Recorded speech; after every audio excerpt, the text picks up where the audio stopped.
นี่ก็สิเทศเรื่องสบายๆแล้วนี่คือการฟังนะโมตัสสะภะคะวะโตอะระหะโตสัมมาสัมพุทธัสสะนะโมตัสสะภะคะวะโตอะระหะโตสัมมาสัมพุทธัสสะนะโมตัสสะภะคะวะโตอะระหะโตสัมมาสัมพุทธัสสะขอนอบน้อมแด่พระผู้มีพระภาคอรหันตสัมมาสัมพุทธเจ้าซึ่งเป็นบรมครูของเทวดาและมนุษย์ทั้งหลายขอนอบน้อมแด่คุณพระธรรมอันเป็นคำสั่งสอนที่พระผู้มีพระภาคทรงตรัสไว้ดีแล้วขอนอบไว้แด่พระสงฆ์ผู้ปฏิบัติดีปฏิบัติชอบตามพระธรรมวินัยของพระศาสดาขอแสดงความนับถือมายังเราพระสงฆ์คุณสหธรรมิกทุกอาทุกองค์เจริญพรออกตัวญาติโยมท่านสาธุชนผู้ใฝ่ในธรรมทั้งหลายมีสมณเณรพร้อมเนาะมื้อนี้ญาติทานก็ถือโอกาสญาติเวลามาพบปะกับหมู่คณะถ้าว่าบ่ได้มาก็ฮักมามื้อวานนี่มื้อซื่นสังฆทานมื้อวานนี่แหละเนาะบ่ได้อยู่มื้อวานนี่ก็สิบ่ได้อยู่กลับไปคือออกมาแหละไปหากินหวานกินยามันบ่สบายวันนี้ก็จนอดมาเลยมานั่งบ่ได้ว่าหยังเลยเมื่อวานนี้มันรู้สึกบ่สบายในกระโตปวดหัวปวดเศร้าเนื่องจากฉันพระทหารแล้วก็ไปพักผ่อนหน่อยนึงอยู่ในห้องมันก็ลุกขึ้นก็ยังงวงเงียอยู่คือเก่าก็กลับไปหากินยาก็รู้สึกดีขึ้นแล้วก็เลยมื้อนี้อยากเวลามาเพราะว่ามื้ออื่นมื้อฮื้อมันสิเข้าบิณฑบาตเนาะเข้าบิณฑบาตที่15ก็เลยว่าโอ้มันบ่ได้มื้ออื่นสิได้กลับไปเตรียมสถานที่นะเป็นระดมญาติโยมภาวะแบบ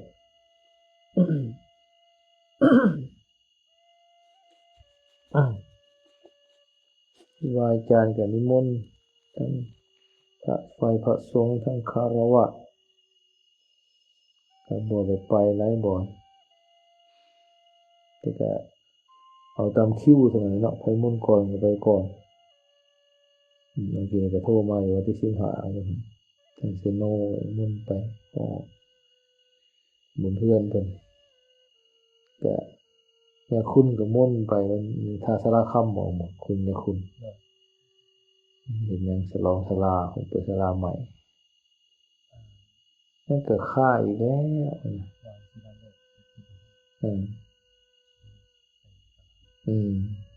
ตอนนี้เพิ่น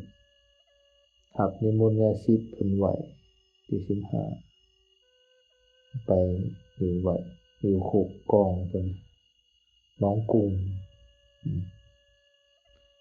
สิได้ไปเทศน์เพิ่นตอนแรกนึกเอาพันที่6คือกัน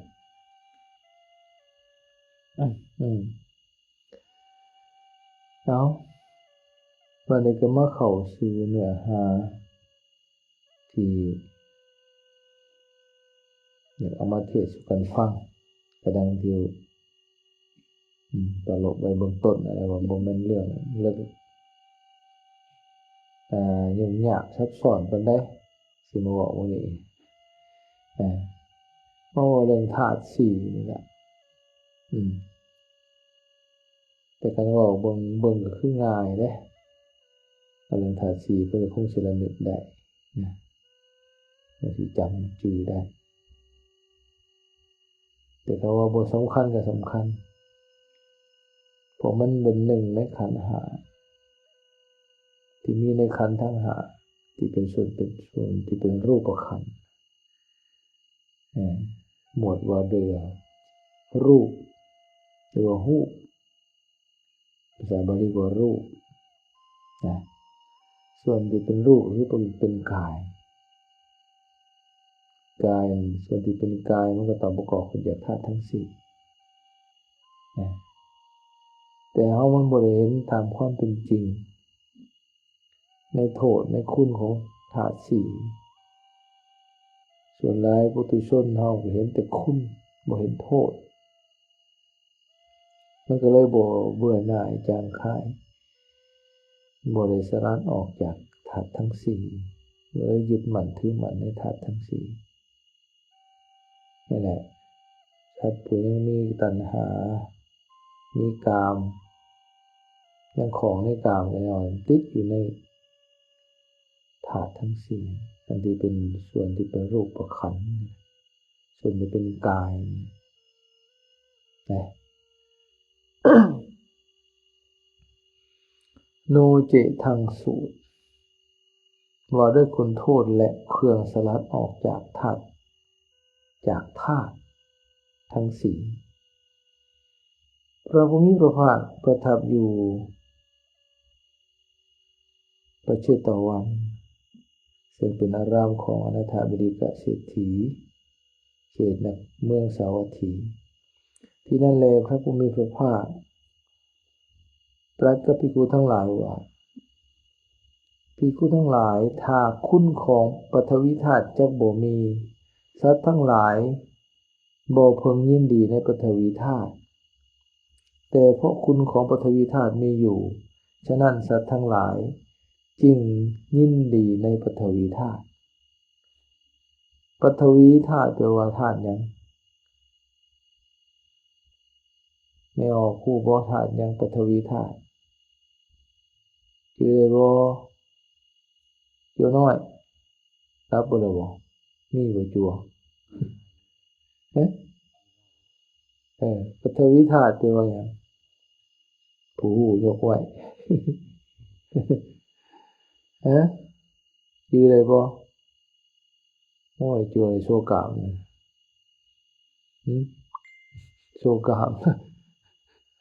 คือสิไปนอนแน่เนาะตุ่มไว้ก็ยังอายไม่ออก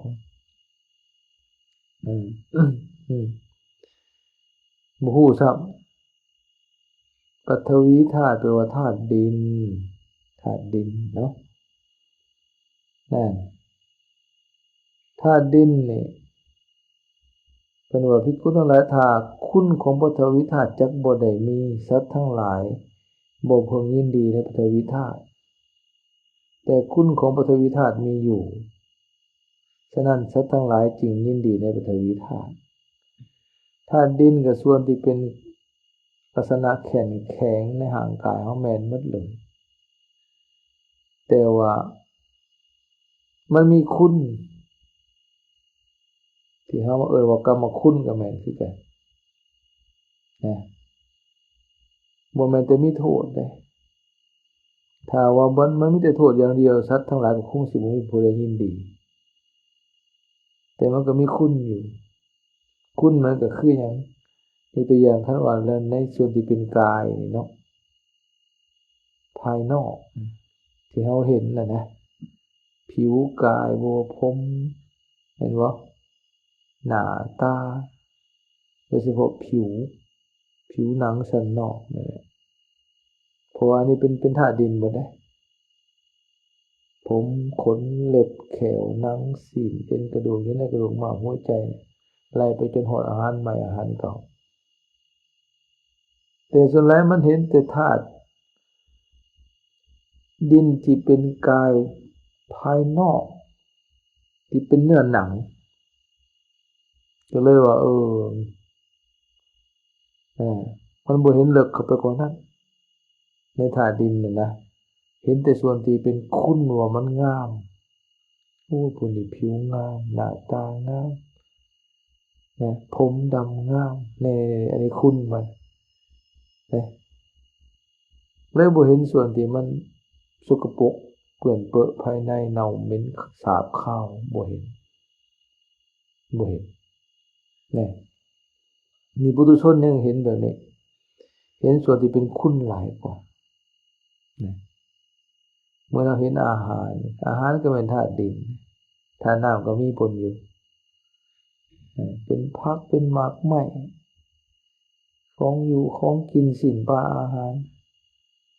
ที่เป็นลักษณะแข็งแข็งเหล่านั้นเห็นสีสันมันเห็นติดกินมันก็ยังงูเป็นตะแสบแต่ว่าขักได้อันนี้เมื่อว่านั่นอันนั้นแหละเห็นคุณมัน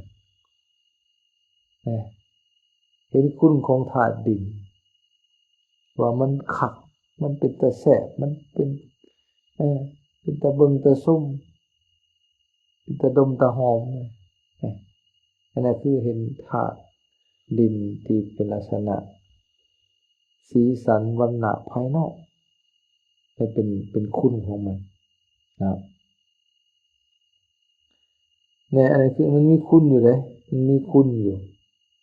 มันมีสิ่งที่พาให้ดึงดูดพาให้เกิดความกำหนัดความพอใจอยู่ในส่วนที่เป็นธาตุดินแต่พอคุณของปฐวีธาตุมีอยู่ฉะนั้นสัตว์ทั้งหลายจึงยินดีในปฐวีธาตุอันนี้ถ้าโทษของปฐวีธาตุจักบ่ได้มีบัดว่าลงโทษได้บัดสัตว์ทั้งหลายบ่พึงเบื่อหน่ายในปฐวีธาตุ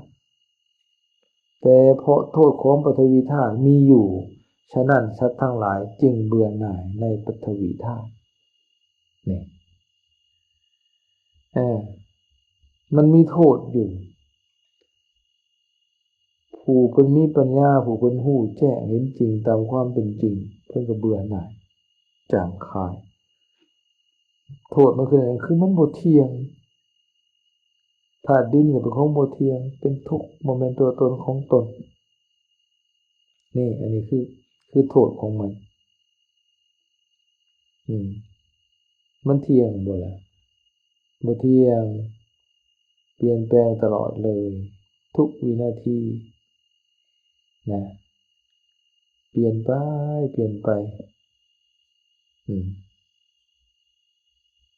แม้แต่ส่วนที่เป็นลักษณะแข็งแข็งในบ่ภายในนะ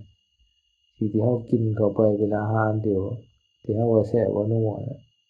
มันก็เปลี่ยนไปถ่ายมันก็เป็นของบูดของเน่าเป็นอุจจาระออกไปถ่ายเทออกไปเป็นของเน่าของเหม็นอันนั้นแหละมันบ่เที่ยงแหละหรือว่ามันเปลี่ยนแปลงไปมันเฒ่ามันแก่ชราภาพมันเจ็บมันป่วยอันนี้ก็บ่เที่ยงนะในส่วนที่เป็นกายก็บ่เที่ยงแท้บ่มั่นคงอยู่เฮิงไปก็แก่ก็เฒ่าชราเหี่ยวเนื้อเหี่ยวหนังย่านแข้วหลุดแข้วร้อนผมงอกหลังคดหลังโขหูตาฝ้าฟางหูหนวกหูตึงอันนั้นแหละมันบ่เที่ยงเห็นบ่ความบ่เที่ยงของธาตุดินส่วนที่เป็นกายนั่นแหละเป็นเห็นโทษอย่างนี้เป็นจะเกิดความเบื่อหน่ายในปฐวีธาตุมันมีโทษนะแต่ส่วนหลายเฮาบ่ได้พิจารณาโดยละเอียดนะครับจึงบ่ค่อยเห็นปุถุชนเฮาไปเห็นแต่คุณบ่เห็นโทษมันเลยบ่เบื่อหน่ายนะแต่ผู้เพิ่นรู้แจ้งตามความเป็นจริงเพิ่นก็เกิดความเบื่อหน่ายบ่ยึดมั่นถือมั่นบ่หลงไหลมัวเมาในปฐวีธาตุนี้ธาตุสัตว์ทั้งหลายจึงเบื่อหน่ายในปฐวีธาตุถ้าเครื่องสลัดออกจากปฐวีธาตุธาตุดินจักบ่ได้มีสัตว์ทั้งหลายบ่พึงสลัดออกตนออกจากปฐวีธาตุคันบ่มีหากเครื่องสลัดออกสัตว์ทั้งหลายก็คงจะติดมั่นผูกพันอยู่คงสิบ่หลุดพ้นไปได้จากปฐวีธาตุแต่พอเครื่องสลัดออกจากปฐวีธาตุมีอยู่ฉะนั้นสัตว์ทั้งหลายจึงสลัดตนออกจากปฐวีธาตุ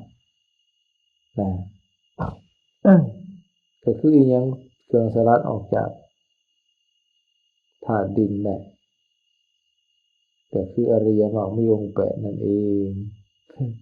นี่นะด้วยการพิจารณาอยู่ในหมวดของว่าด้วยสติปัฏฐาน4ก็คือให้เห็น เป็นอสุภะเห็นเป็นของปฏิกูลเพื่อเกิดความเบื่อหน่ายจางคายอยู่นะฮะนั่นแหละคือทางที่จะเห็นให้สลัดออกจากความยึดมั่นถือมั่นในธาตุดิน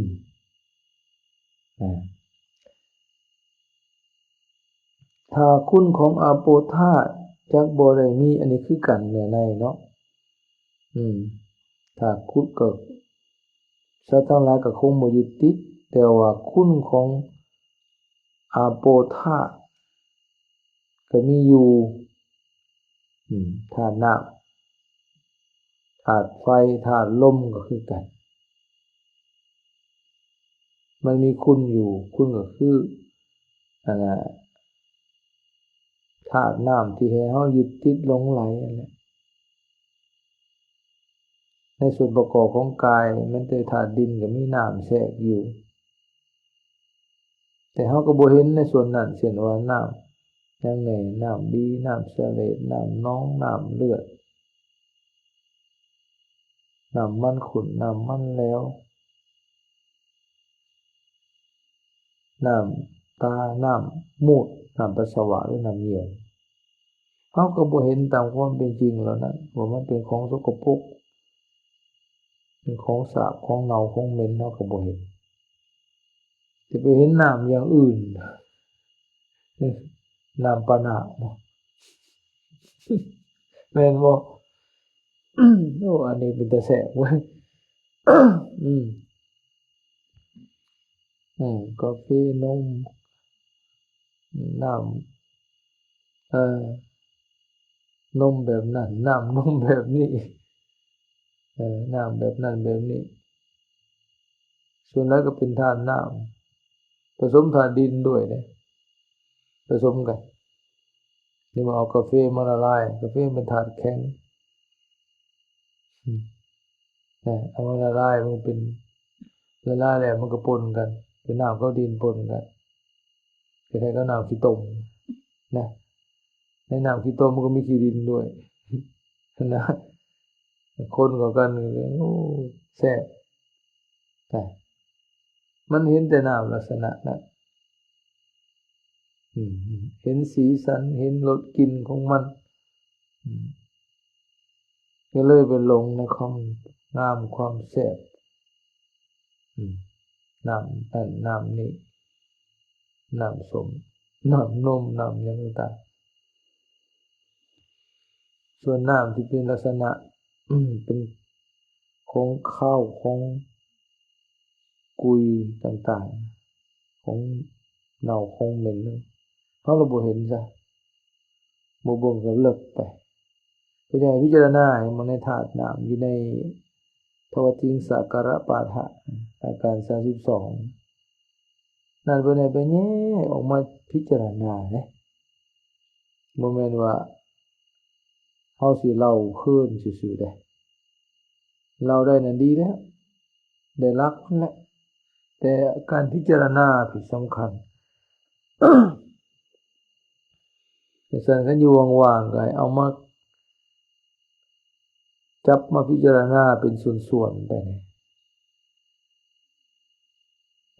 เอาผมมาพิจารณาเบิ่งมันเป็นจังได๋ผมมันเกิดมาจากไสอันว่าผมงามๆมันงามอีหลีบ่แต่ว่างามไปถูกเข้าเบิดโอ้มีผมปนมาก็คือว่าบ่อยากกินแม่นบ่เส้นผมตกใส่อาหารโอ้ยบ่คักปานใดแม่นบ่ล่ะนั่นมันเกิดมาจากไสมันงามมันเป็นตาดมตาหอมอยู่คือก็คักบ่แล้วมาแงะๆเบิ่งคักๆเบิ่งขนเล็บเบิ่งคักๆ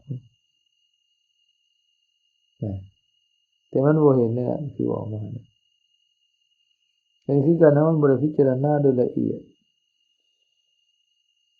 มันก็เลยบ่เห็นในส่วนที่เป็นธาตุน้ำที่เป็นของปฏิกูล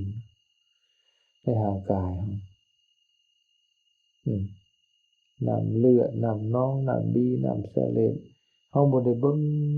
คักๆเข้าไปในหันมันเลยไปเบิ่งน้ำเนื้ออื่นหลายกว่าคือออกมาเนี่ยน้ำเนี่ยเป็นตะกินตะอยากแต่น้ำเนี่ยมันขาวมันสกปรกเพิ่นบ่เห็นนะแต่บางเทื่อคือว่าเนาะมันหลงไหลมีแต่น้ำเลือดเลือดสัตว์อื่นก็ยังว่ากินแซ่บพุ่นเลือดแปลงเป็ดพุ่นว่าคักพุ่นอย่าไปกินธาตุน้ำเขาเอาเลือดมาให้มันแข็งเนาะตอนเลือดพอมาใส่น้ำข้าวปุ้นเราเห็นแต่เนี่ยมันเป็นแต่แสบเราบ่เห็นซะความสาบข้าวของมันน่ะบ่เบิ่งไปซะข้าวแล้วก็ไม่ให้มันหอมนะเพิ่นอย่าให้มันอย่าให้เป็นตะกินเลยบ่เห็นอันนี้เนี่ยมันสิสกปรกเนี่ยมันสิเป็นตาเบื่อหน่ายนะก็ไปหาวิธีสิให้มันให้มันหอมมันแซ่บพอน่ะแบบนั้นเนี่ยมันบ่ได้เป็นพิจารณาโดยละเอียดมันก็เลยบ่เห็นโทษโดยความเป็นโทษไปเห็นแต่คุณโดยความเป็นคุณบ่เห็นโทษโดยความเป็นโทษความสกปรกความเปื้อนเปื้อนสาบข้าวแล้วบ่เห็นนะแล้วบ่เฮายังบ่มีมันโยนิโสมนสิการน่ะพิจารณาโดยละเอียดน่ะยังบ่ได้ตัวนี้ยังบ่มีพอหรือน้อยพิจารณาก็น้อยบ่ค่อยนำมาพิจารณาแต่เราก็เราเพลินๆไปนะแต่มันยังบ่ละเอียดพอ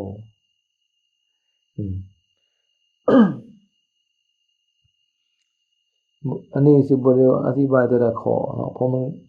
เขาว่าเฮาก็สิจื้อได้ว่าธาตุที่2มันธาตุหยังอาโปธาตุธาตุน้ำธาตุที่3เด้ธาตุหยังธาตุไฟหรือธาตุลมธาตุลมหรือธาตุไฟก่อนเด้อว่ามันถึงแน่หลายๆคนไปเอาลมขึ้นก่อนตลอดดินน้ำลมไฟเพิ่นว่าบ่แม่นได้พระพุทธเจ้าเพิ่นบ่เรียนไว้นั่นเด้ให้สุนานเจ้าจื้อไว้มันทั้งบ่ถือกับเพิ่นนะดินน้ำไฟลมเราไม่เอาเลยมาก่อนนี่น่ะธาตุที่4ก็คือธาตุลมเนาะในกายเฮานี่มีบ่ธาตุลมมีเห็นง่ายที่สุดคือลมหายใจเข้าออกธาตุไฟดิธาตุไฟธาตุที่3เนี่ยมีอยู่ในกระโตเฮาก็ค่ำขี้อุ่นๆน่ะดินั่นแหละไฟเฮ็ดให้ร่างกายอบอุ่นเฮ็ดเผาอาหารให้ย่อยเฮ็ดให้ร่างกายเหี่ยวแห้งธาตุไฟเด้ถึงอบอุ่นเผาอาหารแล้วก็เฮ็ดให้ร่างกายเหี่ยวแห้งไฟได้พาให้มันเหี่ยวมันแห้งเห็นบ่เฮาหมกมันมันยังก็อย่าเผาเหิงมันสิเหี่ยวเขาโลดน้ำมันไหลออกซึมออกก็เหี่ยวเขาเหี่ยวแห้งชั้นผิวหนังในกระโตเฮานี่มันระเหยออกมันหมดคุณแหละไขมันบ่มีแหละมันก็บ่เต็งบ่ตื้อมันก็เหี่ยวเข้าบัดแก่ไปเห็นบ่ย้านไปบ่แม่นมันสิตึงได้เหี่ยวเทิงเหี่ยวเทิงย้านเนาะย้านตรงเต็ง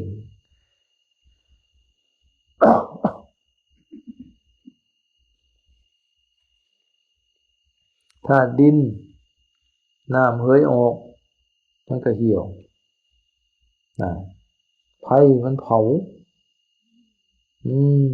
นั่นแหละนั่นธาตุน้ำมีลักษณะใดๆแล้วไหลซึมซับเอิบอาบ เกาะกลุ่มกันธาตุไฟมีลักษณะร้อนอุ่นหรือร้อนแล้วก็ธาตุน้ำธาตุดินธาตุลมมีลักษณะพัดไหวลมพัดไหวหย่อนตึงถ้าอยู่นิ่งๆอากาศก็มีการพัดไปพัดมาว่าลมเนี่ยคือว่าคันอากาศแปรปรวนว่าลมแบบนี้มีปฏิกิริยาพัดไปพัดมาถ้าอยู่ว่างนิ่งๆว่าอากาศมีอยู่ทุกบ่อนนะตัวนั้นบริวารถึงแต่คันว่าครบมันก็ธาตุที่5คืออากาศธาตุธาตุที่6ก็คือวิญญาณธาตุในโตเฮาเนี่ยมี6ธาตุเป็นหลักๆนะแต่ธาตุส่วนที่เป็นธาตุทั้ง4เนี่ยมันหรือหอดธาตุที่5มันเป็นส่วนของกายเป็นส่วนของกายนะเกี่ยวข้องกับกายทั้งนั้นในธาตุแล้วนี่คือว่าแล้วก็มีทั้งคุณและโทษเห็นเพื่อให้เห็นเห็นคุณโดยความเป็นคุณเห็นโทษโดยความเป็นโทษเห็นคุณก็คือเป็นเครื่องยึดมั่นถือมั่นเป็นเครื่องให้เราหลงไหลมัวเมาเห็นโทษโดยความเป็นโทษก็คือเห็นว่ามันเป็นของบ่เที่ยงเป็นทุกข์เป็นอนัตตาเป็นทุกข์ทนได้ยากอนัตตาว่าเป็นตัวตนบ่เป็นของตนมันเกิดขึ้นในเบื้องต้นมันก็เปลี่ยนแปลงไปในท่ามกลางสุดท้ายก็แตกดับไปในที่สุดทั้งธาตุดินธาตุน้ำธาตุไฟธาตุลมเป็นคือกันเบิด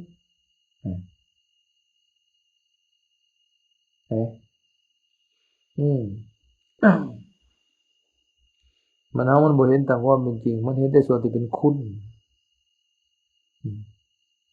เป็นบ่ธาตุไฟคือกันบ่เห็นแล้วอันนี้แห่งละเอียดมันละเอียดของน้ำมือมันเบิ่งได้ยากผมมันบ่เป็นหูเป็นหางภายในกายมันเป็นแต่ความรู้สึกว่าอุ่นว่าร้อนแต่มันก็เกิดขึ้นมันก็สุดท้ายมันก็ดับไปคือเก่าพวกเฮาก็เห็นแต่ไฟทางนอกพุ่นแหละไฟแสงสียิบๆยับๆงามเอามากันเลยเนาะเห็นบ่ในวัดในว่ามีบุญมีงานปุ้ยเดี๋ยวนี้เนี่ยปันบางวัดเฮ็ดวัดยามมีบุญแล้วก็ปันพี่สังไฟประดับเพิ่นปันอาหารการรีสอร์ทก็มีไม่ออกอันนึงให้ทานบอกแต่จะสิเฮ็ดวัดคืออาหารบอกสิวัดคืออาหารบอกสิวัดคือรีสอร์ทบอกปลูกแต่ดอกไม้ยังเต็มนั่นนี่อยู่เมื่อเราไปเบิ่งไปมาเราก็สิเป็นพิจารณาละเอียดที่เราก็พอเข้าใจแล้วมาบอกเองแล้วไปเบิ่งเขาแม่นคือจะทานว่านี่มันบ่คือวัดเราแน่คืออาหารเดียวแน่เริ่มเข้าใจแล้วนะไปเฮ็ดรู้ว่ามียิบยับนะมันก็คือไปแข่งโลกเข้าไปหมดนะมันไปเห็นนั่นน่ะไปเห็นแต่ไฟแบบนั้นไฟแสงสีอยู่บ่เห็นบ่มันบ่เห็นซะธาตุไฟที่มันเกิดขึ้นหรือเห็นความบ่เที่ยงแท้แน่นอนมันก็บ่เห็นตามความเป็นจริงมันเกิดมันดับมีอีหยังกี่เรื่องอย่างอื่นแล้วมันก็บ่แม่นของเฮาคือมันหลงอะไรได้มนุษย์ก็ตามสัตว์เดรัจฉานเห็นว่ามันเปิดดอกไฟขึ้นมายามแมงเม่าแมงไหม้ออกหลายๆมันมาตอมดอกไฟตกตายนะ อยู่ในวัดป่ามันพวกย่ำฝนนี่มันแมงเม่ามันหลายปวกหลายมันมาตอมดอกไฟตะกี้กุญญาฐานเปิดไฟกลางคืนไว้เปิดไว้เมื่อคืนแมงเม่าหลายมันตอมมันตกลงมันก็ว่าโหจุ่มกันในหนากุญญาฐานมันเป็นเอาขี้หินแห่มาย้ายไว้บ่มันเปื้อนนะซะเวลาเข้าไปเหยียบเขาเหยียบมีหินไปปนเกิบใส่หันค่ะหรือนิดหน่อยน้ำหน่อยใส่ข้าตกใส่กับมันบ่พุ่งบ่มีขี้ดินพุ่งขึ้นมันมีขี้หินขี้หินอยู่ทั้งเทิงแล้วมันก็ดินทั้งมันโปกดินไว้มันก็บ่พุ่งใส่อันนี้เฮาก็บ่ต้องปูซีเมนต์เด้อครูบาเฮาไปเฮ็ดกุฏิเอาหินมาย้ายใส่มันน้ำก็บ่พุ่งขึ้นแล้วตรงแฮมบ่ได้มันก็บ่พุ่งขี้ดินน่ะนะขี้ดินน่ะมันมีหินอยู่เทิงมันก็ล้างฝนล้างหินอยู่เรื่อยดินมันก็บ่ขึ้นมาก็ดินหินมันหลายมันหนาเนี่ยก็สบายแต่ก็บ่เปื้อนทั้งเทิงเพราะมันมีหินอยู่หน้ามันหลอดทั้งหลุดไปทั้งหลุมพุ่นแล้วขี้ตมบ่ฟูขึ้นมาก็มันหลายเลยเด้จะเป็นวิธีการนั่นน่ะแมงเม่ามันเอาไปอ้อกันอยู่เต็มนึกว่ามันสิไต่หนีกลางเว้นน่ะนะมันก็บ่หนีมันแล้วหัวจุ่มกันคือว่าสิบินหนีบ่ยามค่ำสิบินไปหรือยามสวยๆมาสิพากันไต่หนีก็บ่หนีหัวจุ่มกันอยู่หั่นเนี่ยทายคือว่ามันยังอยู่เลยของมันจุ่มกันหนาอีหลีน่ะมันแล้วบ่สวยๆมาไปจับยกขึ้นมาเบิ่งตายบ่แล้วอ้าวแล้วพากันตายสามัคคีอีหลีตัวจนหน่อยก็บ่เอาไปคั่วยุ้มๆสิก็บ่บาปเนาะมันตายแล้วแล้วพากันตายจุ่มหัวกันตายมึงดูนะมันหลงไฟแสงไฟจนตกตายสัตว์อื่นด้วยกันนั่นแหละตายโดยเฉพาะแมงไหม้กลางคืนแล้วสัตว์ทั้งก็ได้ธรรมะในขอบคิดมันหลงในหูในเสียงในสีที่ตรูปขันธ์ในส่วนที่เป็นหูเป็นสีมันก็หลงแสงสีจนตอมไปบินไปวุ่นมาจนตกหรือตายนั่นแหละสัตว์ที่ติดอยู่ในรูปขันธ์นี่ก็คือกันในส่วนที่เป็นธาตุทั้ง4ก็คือกันนะก็ไปยึดมั่นไปถือมั่นในสิ่งเหล่านี้จนถอนตัวขึ้นบ่ได้จนเกิดราคะเกิดความกำหนัดหรือว่ายื้อแย่งแสวงหาญาติแย่งกันเกิดโทสะเบียดเบียนกันทำลายกันย้อนหลงไหลในสิ่งเหล่านี้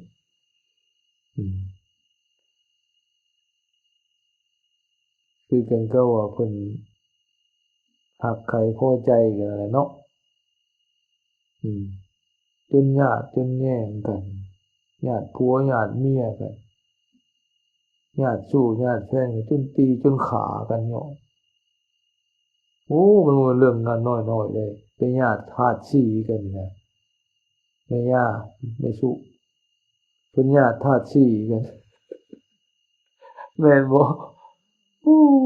เนาะลงมัก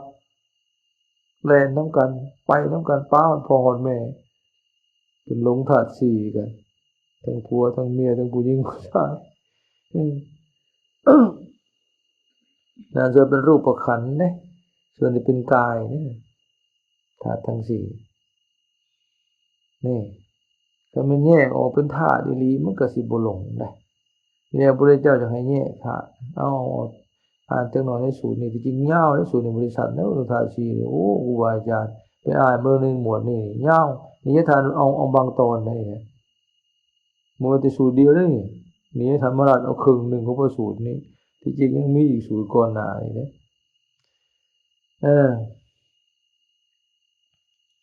เป็นว่าถ้าคุณของวายุหรือว่าธาตุทั้งสี่จักบ่มีแล้วสัตว์ทั้งหลายก็บ่พึงยินดีในวายุธาตุเวลาทุสาแต่ว่าเพราะคุณของวายุธาตุมีอยู่ฉะนั้นสัตว์ทั้งหลายจึงยินดีในวายุธาตุถ้าโทษของวายุธาตุจักบ่ได้มีสัตว์ทั้งหลายบ่พึงเบื่อหน่ายในวายุธาตุแต่เพราะโทษของวายุธาตุมีอยู่ฉะนั้นสัตว์ทั้งหลายจึงเบื่อหน่ายในวายุธาตุนี่ผู้คนมีปัญญาผู้ก็เบื่อหน่ายในธาตุทั้งสี่หรือแม้แต่วายุธาตุธาตุลมถ้าเครื่องสลัดออกจากของวายุธาตุจักบ่ได้มีสัตว์ทั้งหลายก็บ่สลัดตนออกจากวายุธาตุแต่เพราะเครื่องสลัดออกจากวายุธาตุมีอยู่ฉะนั้นสัตว์ทั้งหลายจึงสลัดตนออกจากวายุธาตุนะนี่เป็นลมก็คือกันส่วนตัวเป็นลมกับลมหายใจนี่เป็นหลักๆแต่เฮาก็บ่ได้สนใจในความโปรดเที่ยงแท้แน่นอนแต่เห็นแต่คุณของมันนะลมพัดเย็นๆมันซ่อนให้ลงในความเย็นความสบายนี่นะลมปากเห็นคักเลยเนาะ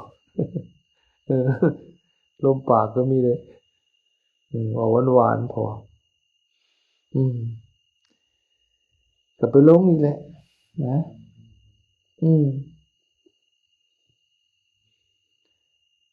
ลมปากบุดีก็หวายโกรธก็หายเลยเนาะ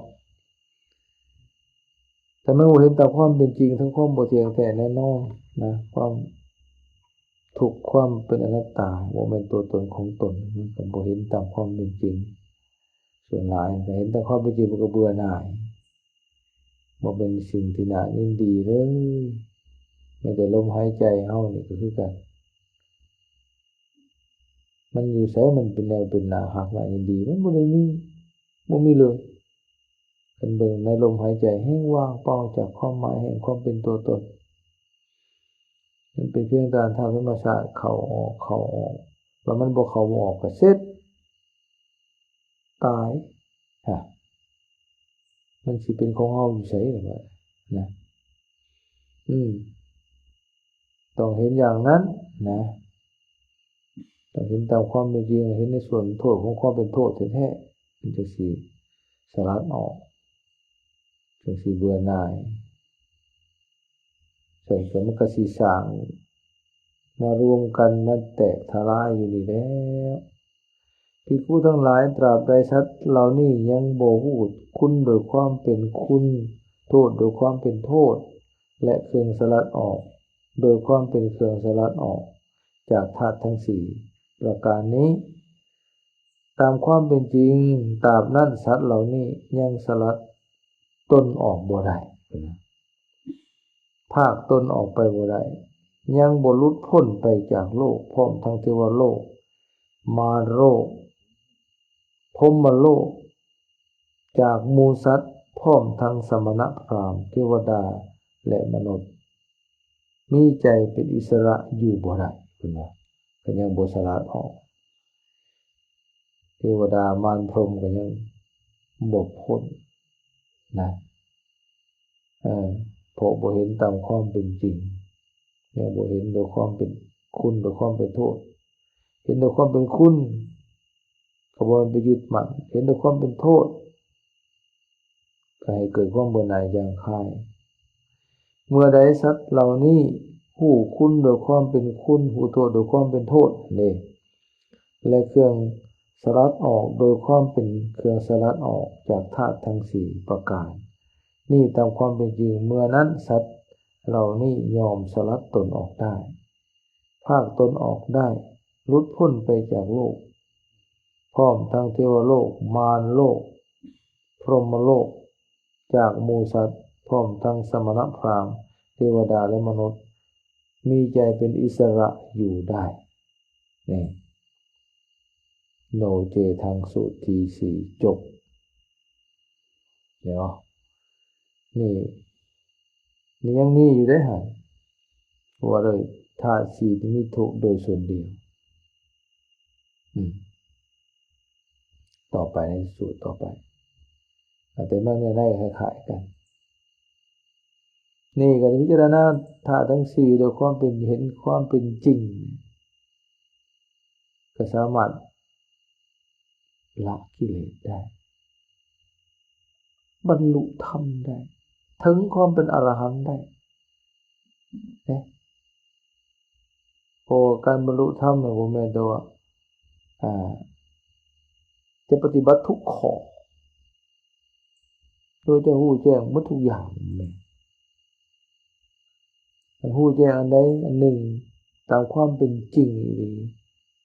จนเกิดความเบื่อหน่ายจางคายคือดังกล่าวมาในธาตุสี่มันก็ถอนราคะได้เนี่ยถอนราคะของคนนั้นได้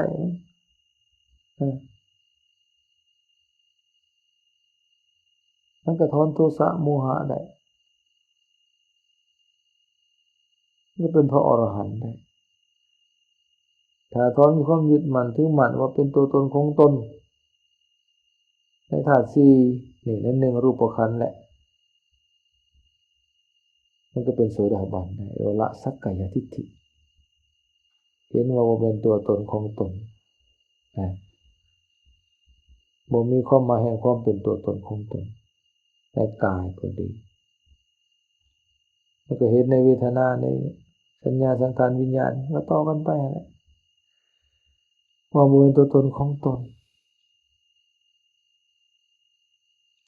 ต้องโยงใยใส่กันในนั้นมันจึงสิเห็นแต่เฮาก็สิบ่เห็นว่าโอ้ผู้แจ้งตามความเป็นจริงนั้นเห็นนึกคุณในความเป็นตัวและความเป็นตัวของธาตุสี่ตามความเป็นจริงก็สิบรรลุธรรมได้บ่ได้แน่นอนนะ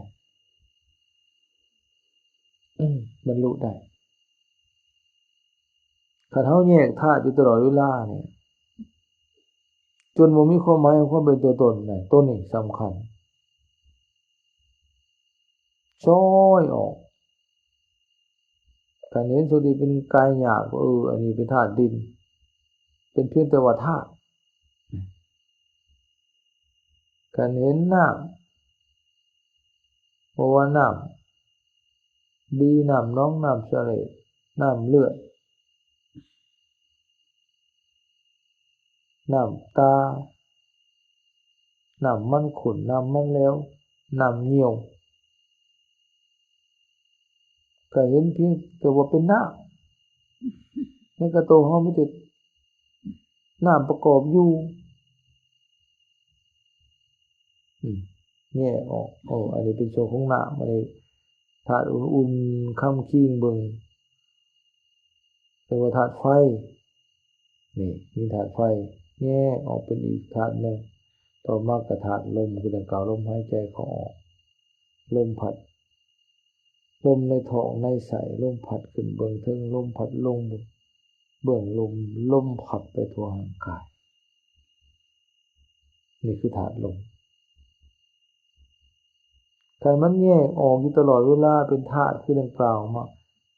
อยู่ใส่ความหมายแห่งความเป็นตัวตนของตนเป็นตัวคนอยู่ในใจมือเป็นเพียงแต่ธาตุกำลังประกอบเข้ากันกำลังเป็นไปตามเหตุตามปัจจัยคือธาตุแตกดับ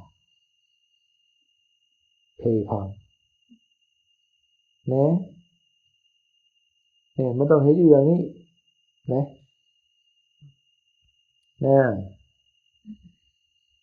มันจังสิ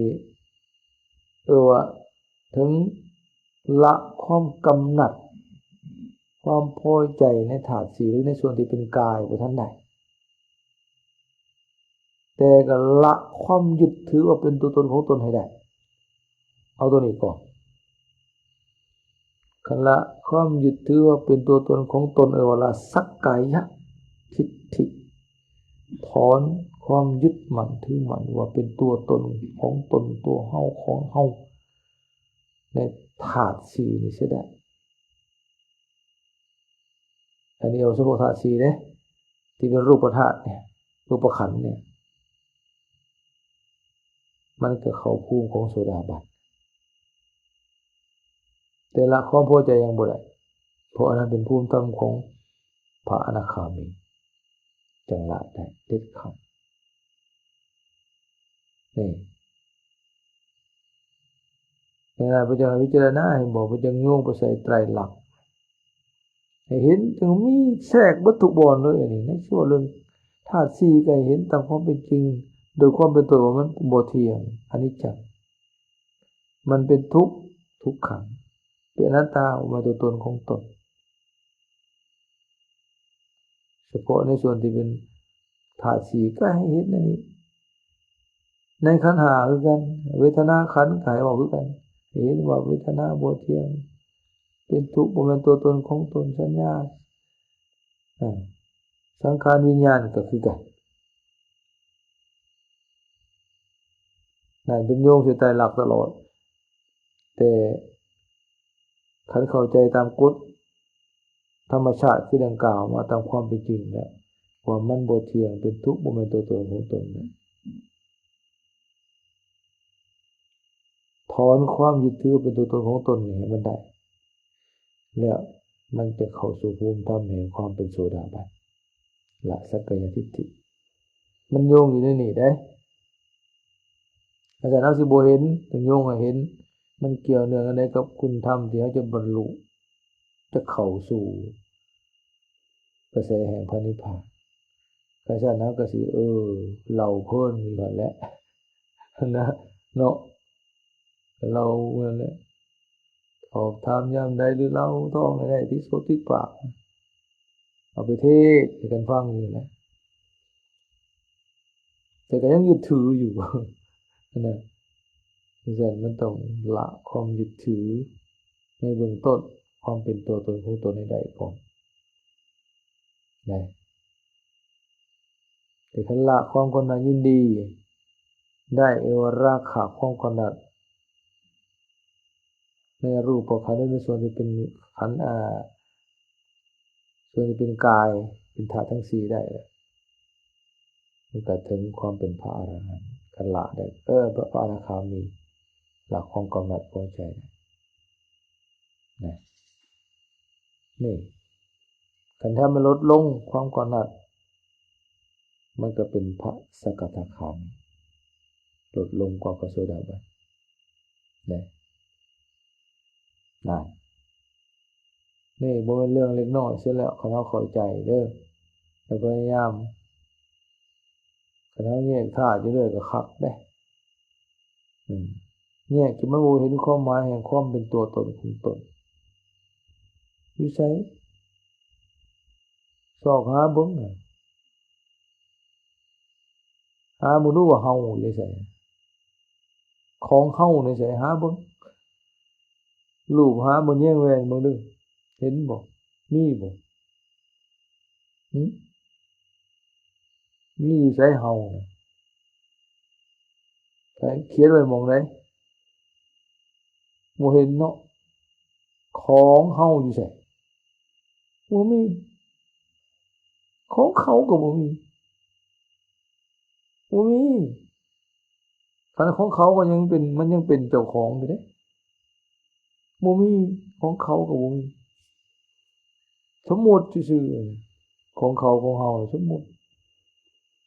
แต่ความจริงบ่มีจักอย่างของเฮาก็บ่แม่นของเขาก็บ่แม่นถ้าเป็นของเขามีมันก็ต้องมีแล้วมีเจ้าของอยู่แล้วของเขาแต่ความจริงบ่มีทั้งของเขาและของเฮาบ่มีนะสมมุติเป็นสมมุติบัญญัติซื่อๆเขาโดยประมัตถ์แล้วบ่มีชื่อนี่คือเฮาเว้าไปบ่มีชื่อแม้แต่สมมุติที่เฮาเรียกกันว่าดินน่ะน้ำไฟลมก็สมมุติเรียกขานนะแต่ถ้าก็บ่จักสิเว้าจั่งใดจักแม่นหยังถึงเฮาบ่เรียกชื่อมันก็มีปรากฏขึ้น ถ้ามีเหตุปัจจัยปรุงแต่งนี่ก็เกิดขึ้นเปลี่ยนแปลงแตกดับอยู่จังซี่มันเป็นกฎของธรรมชาติถ้าสิสมมุติบ่สมมุติก็อย่าต้นไม้เห็นมันเกิดขึ้นเฮาได้ไปสมมุติมันบ่รู้สึกหยังเด้เฮาสิย่อว่ามันงามมันสิติว่ามันขี้ร้ายมันก็เฉยอยู่มันก็เกิดขึ้นของมันเองปุ๊บเจริญเติบโตแก่เหี่ยวตายคุหล่นใบมันหมากมันดอกมันถึงเงี้ยมันปลูกมันก็ปงถึงเงี้ยมันแก่มันก็หรือบางเทื่อก็ใบอ่อนยอดอ่อนก็หล่นก็หักคือกันแก่มาเหลืองก็หล่นลงตายไปคือกันกฎเกณฑ์อันเดียวกันแต่คนเฮาไปสมมุติให้มันไปเรียกชื่อสมมุติจนหลงนะจนบางเทื่อก็หลงว่าคักบางเทื่อก็หลงว่าบ่คักตัวเองไปสมมุติแล้วว่าบ่คักเห็นว่าต้นไม้บางอย่างไม้อันนี้เป็นมงคลเพิ่นว่าไม้อันนี้เป็นอัปมงคลเพิ่นไปสมมุติไปเว้าว่ามันบ่ดีว่ามันดีเห็นว่ากกบกคนตะกี้เขาเอาแล้วกกบกเฮ็ดเฮือนบ่เอาเด้เป็นหยังจังบ่เอาแม่ย่าสุกกบกอย่ามันบกมันลงเพิ่นว่าไผไปตั้งชื่อให้มันบัดนี้มันตั้งเองมันบ่คนน่ะไปตั้งแม่นบ่แน่ตั้งเองน่ะพญานเองเป็นที่สั่งเว้าใหม่เด้อบัดนี้กกเต็มว่าซี่เด้อ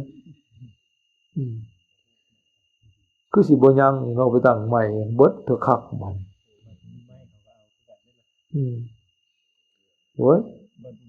โอ้ยเดี๋ยวนี้เขาเลื่อยไม้ผสมบ่ได้ยังเขาเลื่อยมาเป็นไม้แล้วบ่ได้เหลืออันนั้นเป็นไม้แปรรูปแล้วนะ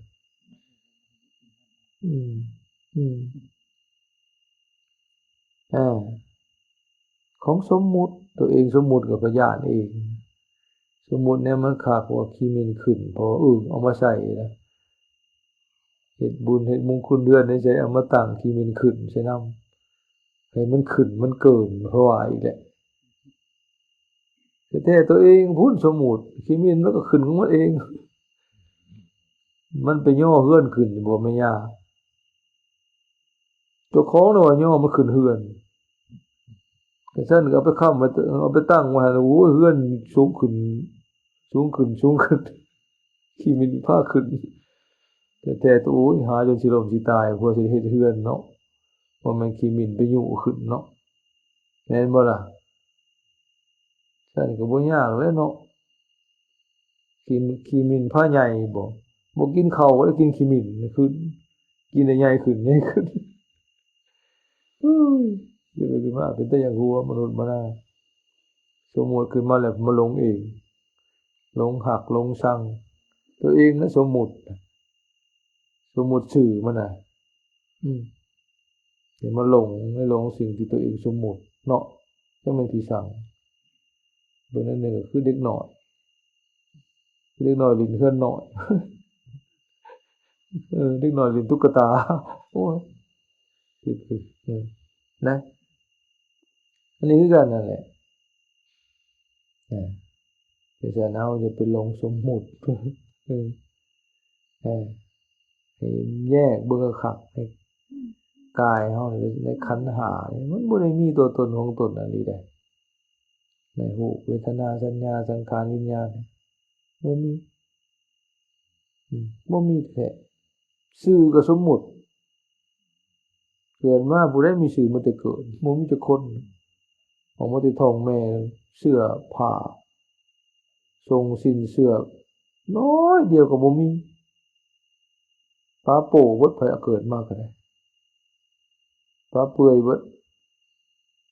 แม่มาแล้วบัดพ่อแม่เอาให้ได้บาดนี้อันนี้เสื้อเจ้าอันนี้ทรงเจ้าสิ้นเจ้าทรงมึงสิ้นมึงเสื้อมึงโอ้ของกูได้บาดนี้อะไรเด้อมันเริ่มแล้วบาดนี้ไผมาต้องก็บ่ได้นะป ปลูกฝังความยึดมั่นถือมั่นในตัวกูของกู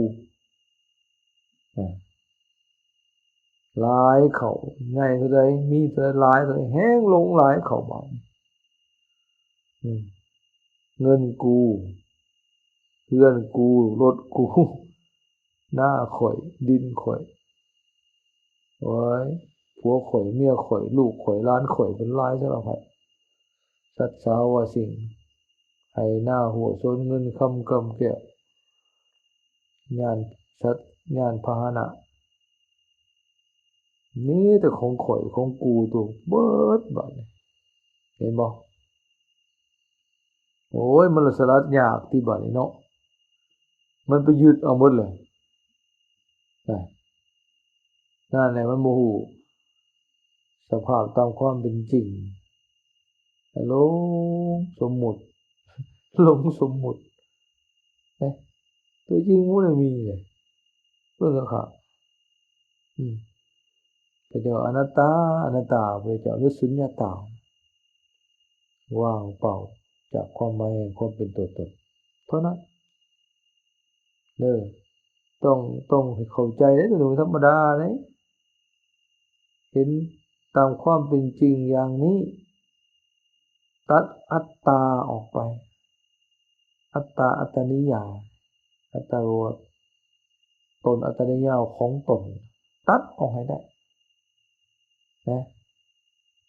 การตัดตัวนี้ยึดถือความเป็นตัวตนของตนได้นี่ละสักกายทิฏฐิได้เป็นโสดาบันเป็นหนึ่งในสังโยชน์ของทำอิฐเลยสักกายทิฏฐินะบ่เป็นธรรมดาเลยเอาทั้งหลายศึกษาหลายๆในเรื่องนี้เด้อแล้วก็โยงใส่กันด้วยเฮาบ่โยงใส่กันเฮาสิบ่เห็นว่าเฮาศึกษามาเพื่ออันใดนะเรามาเพื่ออีหยังนะเห็นบอกพระสูตรยังมือสอบผลสูตรในสังเวคะปริกิตนะรูปังอนิจจังหูบ่เที่ยงเวทนาอนิจจาสัญญาอนิจจาสังขารอนิจจาวิญญาณังอนิจจังรูปังอนัตตาแล้วก็รูปบ่เที่ยงอีกแหละรูปโมเมนต์ตัวตนเวทนาโมเมนต์ตนสัญญาโมเมนต์ตัวสังขารโมเมนต์ตัวตนวิญญาณโมเมนต์ตัวตนเพียงมาสังขารทั้งหลายทั้งปวงเพียงทำทั้งหลายโมเมนต์ตัวตนโมเมนต์ตัวตนดังนี้ไปว่านำเข้าไปอีกเนี่ยมันต้องเข้าใจเลยเนี่ยเห็นแจ้งเลยฉันแล้วก็ไปโยงใส่สักกายะเนี่ยของคุณธรรมโสดาบันเนี่ยก็จะเอาสิบ่เห็นว่าเฮาสิละอีหยังก่อนปฏิบัติลำบากปฏิบัติทุกข์ยากแท้จักสิละพิสังก่อนนี่แหละบ่แม่นว่าเฮาต้องปฏิบัติบางเทื่อก็บ่ต้องปฏิบัติลำบากเกินไปแต่ถ้ามีปัญญาฮู้แจ้งก็สามารถสลัดออกได้พี่เนี่ยตัวสิปฏิการนี่ตัวปัญญาพี่เนี่ยปฏิบัติลำบากบ่ลำบากก็ตามเถอะคันบ่มีปัญญาก็บ่ได้มันบ่เข้าใจจะเฮ็ดไปเพื่ออีหยังนะดังนั้นการศึกษาธรรมะจึงเป็นสิ่งจำเป็นโดยเฉพาะหลักธรรมคำสอนของพระพุทธเจ้านะอันที่บางสำนักบางอาจารย์เพิ่นบอกว่าบ่ต้องศึกษาหลายเรื่องปริยัติปฏิบัติโลกเดี๋ยวสิฮู้เองเน้นแต่การปฏิบัติมันเถอะเอาเป็นเอาตายหน้าดำค่ำเครียดแต่ก็ไปบ่รอด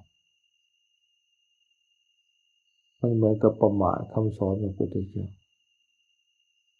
การเฮาปฏิบัติเองแล้วบรรลุได้โลดเฮาก็เป็นสัมมาสัมพุทธะหมดแล้วผู้ที่บรรลุได้โดยบ่ต้องมีครูมีอาจารย์นั่นคือพระพุทธเจ้า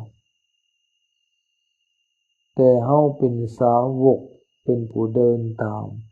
เป็นผู้ศึกษาพระธรรมวินัยของเพิ่นนำมาปฏิบัติว่ามันเป็นปฏิเวทของเพิ่นเฮาต้องเอาหลักของเพิ่นมาเป็นปริยัติของเฮาแล้วก็ปฏิบัติเพื่อให้เกิดปฏิเวทตามบ่แม่นว่าเฮาสิปฏิเวทเองโลดโดยบ่ต้องศึกษาธรรมของเพิ่นยิ่งเฮาห่างไกลจากพระพุทธเจ้าพระอรหันต์ยิ่งบ่มีสิมาให้ผู้รู้แจ้งแตกฉานในอาจในธรรมแห่งหายากคือมื้อนี้แฮ่งต้องได้ศึกษาหลายเอาพระไตรปิฎกพระธรรมวินัยนั่นแหละเป็นศาสดาพระพุทธเจ้าก็ตรัสไว้อยู่แล้วก่อนปรินิพพานใกล้ปรินิพพานนะธรรมวินัยนั่นแหละเป็นที่ปรึกษาให้เฮาบัดนี้พอเฮาบ่สามารถสิไปเข้าพระพุทธเจ้าได้อีกแล้วเพิ่นปรินิพพานมานานแล้วนะก็ศึกษาธรรมวินัยของพระพุทธเจ้าศึกษาไปเถิดศึกษาโลกอย่าไปว่าติดในปริยัติติดธรรมคำสอนพระพุทธเจ้าติดโลดยิ่งศึกษาก็ยิ่งเข้าใจยิ่งพิจารณายิ่งเข้าใจละเอียดขึ้นนะแต่เราเข้าใจอย่างแจ่มแจ้งแท้ๆพิจารณาโดยละเอียดสมาธิพอประมาณมีศีลบริสุทธิ์โดยเฉพาะศีล5พระโสดาบันมีสมาธิพอประมาณมีปัญญาพอประมาณนี่เห็นบ่ศีลบริสุทธิ์คือศีล5พระโสดาบันสมาธิพอประมาณเห็นบ่นี่สังเกตไปข้อ2นี่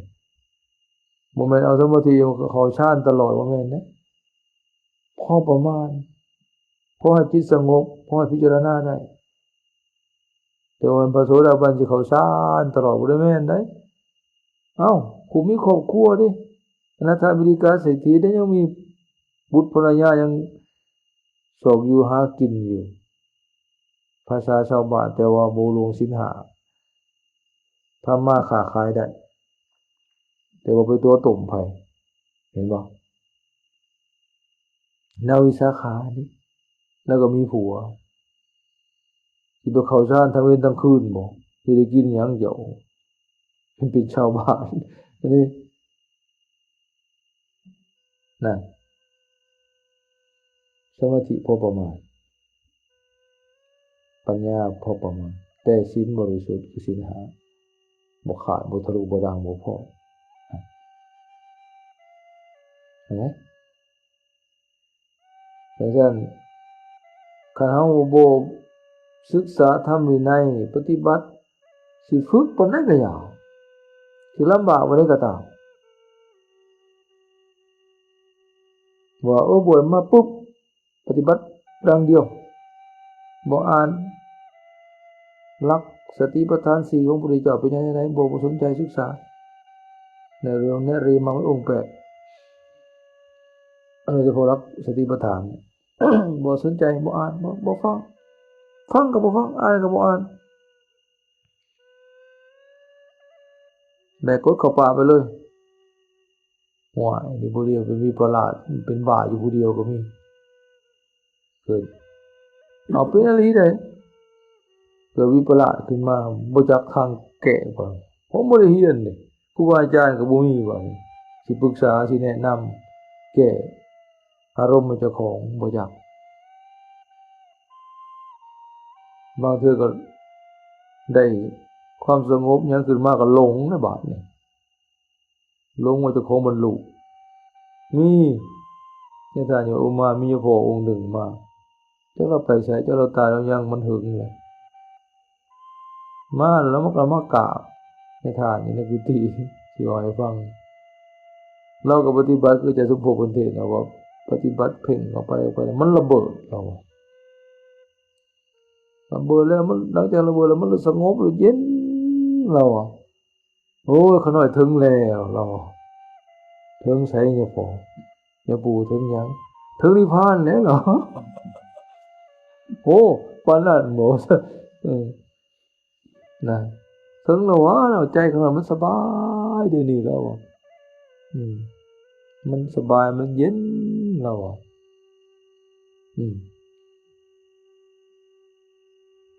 แล้วพอขอกาแฟเนี่ยเราโอ้ยเนี่ยพออรหันต์จะกินกาแฟอยู่พอถามโอ้ยมันอดบ่ได้แล้วเมื่อไปเห็นสูบยาทวนอ้าวพออรหันต์ก็สูบยามันอดบ่ได้แล้วไปศาลาไปให้พรไม่ออกเสียบอกใช่ไหมบอกไปว่าตมาสิอวยพรให้คุณโยมสากรบอกให้แหลมมาที่ดูเนี่ยพอแล้วสันเอาตัวเองขึ้นมาเลยแล้วเนี่ยพอเราหันแหลมมาที่อยู่ดูแหลให้พรจะน้อยไปแล้วบาทนี่ลืมตาล้อยิ้มไปผู้เดียวเลาะอย่างโง่ไปเลยเด้อบาทรถอีตนจักสิในใดเฮาก็บ่จักวิธีชีวิตก็เลยบอกแล้วอย่าปูอย่าไปบอกทุกทีเด้อคือเฮายังบ่ทันได้เข้าถึงมันเสี่ยงต่อประราชิกได้บทคุณวิเศษได้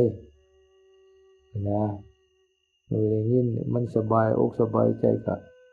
ให้ฮู้มันฮู้ทันมันอยู่หั่นล่ะอย่าเข้าไปเว้าอย่าเข้าไปแสดงบอกเพิ่นน่ะเห็นบ่บ่ได้ฮู้เมื่อได้หั่นบัดนี้ตัวเองมักแล้วตัวเองอยากยังเอาอยู่บ่ฮู้เมื่อนี่นั่นแหละนั่นแหละเป็นหยังล่ะว่าปฏิบัติบ่ยึดในหลักวิชาการหรือหลักธรรมคำสอนของพระพุทธเจ้าบ่ได้ศึกษาพอเกิดอีหยังขึ้นมาบ่จักแก้แล้วก็บ่มีครูบาอาจารย์ด้วยคันครูบาอาจารย์ผู้เพิ่นฮู้เพิ่นแนะนำเนี่ยตอนนั้นว่าเป็นอย่างนี้ต้องแก้อย่างนี้นะอย่ายึดอย่าหลงอย่างนี้โอ้ดีหลายดีเด้ระดับหนึ่งปัญญาสมาธิตัวนั้นก็ดีแล้วแต่มันบ่มีปัญญาติบานนี้หลงอีกนะเห็นบ่หลงว่าเจ้าของบรรลุคันหลงไปแล้วมันจะเป็นหยังเจ้าว่าเมื่อบรรลุแต่หลงว่าบรรลุเป็นมิจฉาวิมุตตินะแค่นั้นแหละแต่ถ้าบ่ได้บรรลุแต่ว่าหลงว่าเจ้าของบรรลุอันนั้นแหละหลงในความสงบนั่นมันม่วนได้มันเป็นว่าหลวงปู่ท่านว่านิพพานสิ้นรองผมมีสมาธินี่ในสมาธิในฌานนี่มันกับนิพพานชิมลองนิพพานชั่วคราวนะตอนมันสงบมันคือนิพพานหน่อยพุ่นแหละคือเป็นอรหันต์พุ่นแหละมันว่างมันสบายนะตอนนั้นคือโอ้ยนึกว่าจะเข้าบรรลุซ้อมเบิ่งบอกมันมาใหม่บ่นะเอาบ่อยู่เด้บัดเห็นสิ่งนี้มายั่วยวนบางเรื่องยั่วเหยาะตัวนั้นมันเป็นเหมือนหินทับหญ้าไว้แต่ราคานุสัยมันก็ยังคันเท่าใดนี่ก็สาธุอรหันต์นะแต่คันเห็นอันใดแนวอยากแนวมักก็ยังอยากยังมักอยู่แม่นได้บ่แม่นแต่อนาคามียังบ่ได้เด้นะโสดาบันก็ยังบ่ฮู้แจ้งตามความเป็นจริงในหูน้ำกายใจว่าบ่แม่นตัวตนของตนยังยึดถืออยู่มันก็บ่แม่นโสดาบันนะสุดท้ายก็คือออกมาแหละเมื่อสติควบคุมบ่ทันก็ไปนะเกิดราคะเกิดกามราคะขึ้นมาหุ้นแห้งก็เอาบ่อยู่คือกันนะลืมหมดบัดนี้สมาธิเสื่อมหมดบัดเสื่อมได้ชาติโลกีเสื่อมแน่นอนเด้อแต่มันเกิดราคะเกิดความกดดันขึ้นมาหายหมดเข้าฌานก็บ่ได้บัดเห็นบ่ฤาษีนี่ฤาษีฌานเสื่อมใช่พระพุทธเจ้าก็มีพระพุทธเจ้าเพิ่นเคยเป็นโพธิสัตว์คือสื่อกัสสปะโพธิสัตว์ตะกี้ก็เคยโดนมาเหมือนกัน ก็มาตุคามอะไรไปหลอกนะอิสิสิงคละนี่กันฤาษีชาญเสื่อมโอ้ยไปอ่านเนี่ยเป็นตะหัวคืออย่างในเรื่องนี่นะเออเขาเขาแต่งอันนางอีหยังเนาะบ่จื่อชื่อว่าบ่ได้เทศเฮิงลืมรำผู้สาไปหลอกให้เพิ่นเชื่อมจากชาติมันมีฤทธิ์เก่งหลายตอนเพิ่นไปเห็นเอาว่าหนึ่งเนาะเพิ่นน่ะบ่เคยพ้อผู้หญิงผู้หญิงนะเอออยู่แต่นำพ่อฤาษีแต่น้อยๆเพิ่นเอามาเลี้ยง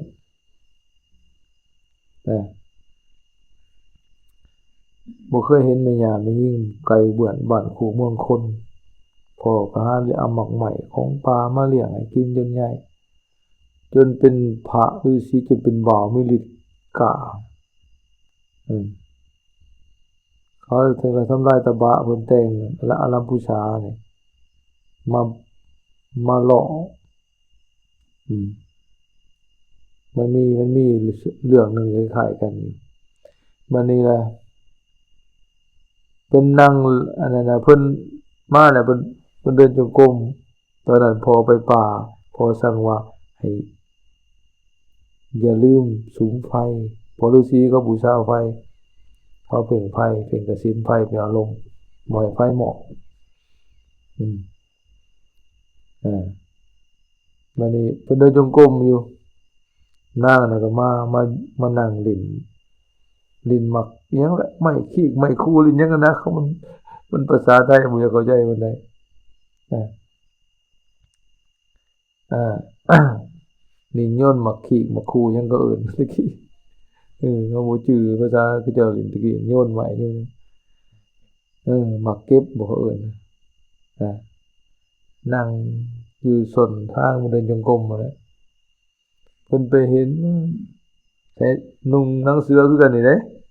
ใส่ชุดฤาษีกันเด้แต่มีเกศมีสดาใส่เครื่องประดับพร้อมอืมแต่ว่านางก็ยั่วยวนนะเปิดเปิดอ้างให้เพิ่นเห็นนมเห็นหยังย่างไปให้ย่าฟังก็ฟังกันเขานำกันเด้อบ่ต้องว่าเด้อเรื่องจริงในพระไตรปิฎกในชาดกอันนี้นะไปเห็นเพิ่นก็ไปถามเจ้าเป็นไผไปถาม